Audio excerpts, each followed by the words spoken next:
Hello, do you suffer from lame fair character-itis? It's a very common disease among people whose favorite anime and manga characters get barely any screen time and are on a lower end of popularity polls. This happens to be you, well you're in luck with Everything About. Everything About is a brand new series that looks at the somewhat niche characters and gives them their time to shine. So don't expect any big main characters, but your favorite side ones. Alright, now that most people left because of that weird intro, let's talk about our favorite anime character as Bangs Kasumi Miwa from Jujutsu Kaisen. Miwa is often seen as a super Gojo fangirl, but she's more than that. She also has a sword. Miwa is a second year student at Kyoto Jujutsu High, and besides her very kind personality, she doesn't really do much. I feel like her power level perfectly describes that. Kasumi is a grade 3 sorcerer, which sounds not too bad, until you realize that the lowest is grade 4, and it goes up 7 levels all the way to special grade. We'll get more into her abilities later, but let's start by looking at her past. Kasumi Miwa was born on April 4th in Tokyo. Miwa is actually the eldest with 2 younger brothers who were living in a poor household, having barely any money with their mother. In middle school, Miwa was scouted by the head figure of the new Shaolin style, the fighting style that Miwa now uses. Miwa's goal is to be promoted as quickly as possible as a sorcerer to make more money for her family, which is such an honorable goal. It reminds me of Leora from Hunter x Hunter in a way, wanting more money but for good reasons. And that's pretty much all her backstory. I tried so hard to figure out why she had those asymmetrical bangs, but I found no solid facts on it. Kasumi's abilities are pretty average. As I mentioned earlier, she's a grade 3 sorcerer, which isn't terrible. It means she could definitely handle herself when it comes to basic curses, but anything or anyone stronger or more skilled than that can prove to be difficult. I believe her low power level is due to her not having an innate curse technique, which means she must rely on her swordsmanship and curse energy. Her curse energy control seems to be adequate, as during the Goodwill Event Arc, Noritoshi Kamo expected everyone to reinforce their ears with cursed energy to avoid Inumaki's cursed speech, meaning everyone there could at least handle that level of control. Might be a stretch, but oh well. Miwa has also been imbuing so much cursed energy into her normal katana that has become a somewhat cursed tool. Since Miwa doesn't have a curse technique, she relies on using the new Shao style Simple Domain. A simple domain is a small error used to counter the automatic hit of a domain expansion. These simple domains can also be used for attacking, seen with Miwa, as she can create a 2.21 meter area after assuming a certain pose. If anything steps into that area, it will be intercepted automatically, almost like using the Byakugan. She can also use the Bato sword's drawing technique, that covers the blade with curse energy and speeds up the process of drawing the sword, creating an incredibly fast attack. Other than those techniques, Miwa just focuses on her swordsmanship, and that's about it. The first time we see Miwa was during the meeting between Principal, I'm gonna mispronounce his name, Yoshinobu, and Gojo, as she essentially acted as a secretary for the principal. She of course internally fangirls over Gojo, hoping to get a selfie with him. The principal asked Miwa to go get tea. Miwa ultimately got the selfie, but the tea, never to be seen.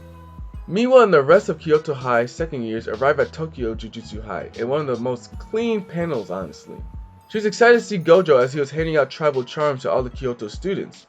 Miwa was the only one excited by the gift, which led her and her classmates not noticing Yuji Itadori's grand entrance. During the Kyoto team meeting, the principal ordered all the students to kill Yuji, while Miwa was the only one to flat out refuse it. Good for her. Well, okay, flat out refuse it mentally, at least. I never understood why everyone was so chill about killing a person, a new student. I mean, sure, Yuji's a vessel to the most dangerous curse known. I got it, I hear it now. As the Goodwill event starts, we see Miwa still wanting to just be friends and get along. Everyone from Kyoto did gang up on Yuji, with Miwa using her new Shao style Simple Domain. Yuji did step into her 2.21 meter area, and Miwa used the Bato sword technique to try to cut him. Yuji avoided the attack, however. Miwa admitted that she did hesitate a little, but Itadori's reflexes were also really impressive. That's only one mess up from Kasumi though. It won't happen again, I'm sure. The students from Tokyo Jujutsu High come back in order to help out Yuji. Maki swings at Miwa, but Kasumi actually blocks the attack. Nice! Miwa starts explaining to Maki that she needs to be promoted quickly to make money for her family, even though she doesn't want to kill Yuji. The fight between Maki and Kasumi commences, and Miwa gets absolutely washed. Miwa was only on the defensive side the entire time and couldn't get in a single hit. It's true that Maki is insane, but it was such a one-sided beatdown. Maki left Miwa unarmed and just standing around in the forest. But luckily for her, Mechamaru calls her hopefully to help. Oh wait, it was just Inumaki who put her to sleep with his cursed speech. We next see Miwa briefly in a baseball game where she gives a good old pop fly. Love to see it. We don't see Kasumi for a while. Like we saw Gojo vs Toji, Itadori and Nobaru's twin Black Flash, and even Megami's domain expansion before we see Miwa again. We briefly get to see her as she checks up on Mechamaru to inform him that notebooks are due. Mechamaru thanks Miwa but tells her that he's going to go to sleep, leaving Miwa to wonder who and where the real Mechamaru is. She contemplates the fact that sorcerers don't really get close to each other because it makes losing one of them even more sad. Despite that, she says she still wants to meet Mechamaru in person. We next see Miwa on a train while several of the battles of Shibuya were happening. Miwa and Mechamaru's small communication device were talking about why Todo and Nita were allowed to fight, but Miwa had to run. She can't stop thinking about how useless she feels, crying to Mechamaru, wanting to be more, wanting to do more. She looks at the train window, seeing Mechamaru's human body for a mere moment, tears running down her face. In a pretty sick panel, we see Miwa tightly holding her sword behind Kenjaku, getting ready to strike. She puts everything she has into this one attack, and Kenjaku is fine. He grabs the sword and shatters it with ease. In response, he uses maximum Uzumaki, but Miwa was protected by Atsuwa Kusakabe, a fellow new Shadow style user.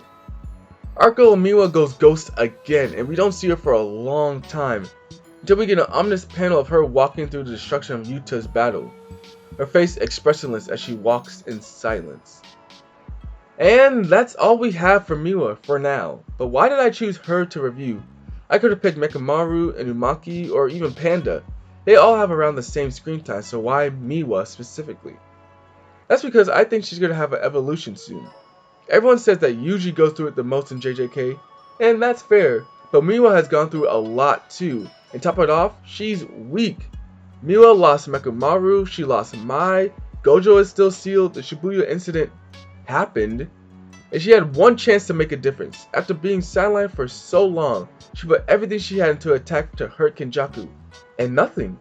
Her attack was deflected easily, and she needed another person to protect her. Cursed energy is harnessed through negative emotions, so the guilt, hate, and anger that Kasumi has been feeling this whole time is going to reach a boiling point. I don't think she's going to learn a curse technique, but her cursed energy will be surging at this point. I think she'll be able to use every new Shadow style sword technique. You've only seen the Battle Sword and Evening Moon Sword technique, but we all know there has to be more than we haven't seen. Maybe Miwa's 2.21 meter radius increases greatly, like using N in Hunter x Hunter, where she can feel everything that happens around her like in a town-sized circle. Make her an unstoppable force with one goal in mind, to be useful. Unfortunately, that might lead her to try to fight Sukuna, and I don't think she'll survive that. But there's no way Miwa is not going to get a power-up. But what do you guys think of this new series? Let me know what characters you wish more people talked about. And I said Miwa 45 times in this video, so I hope you know which character I was talking about. Hope you guys enjoyed. Alright, peace.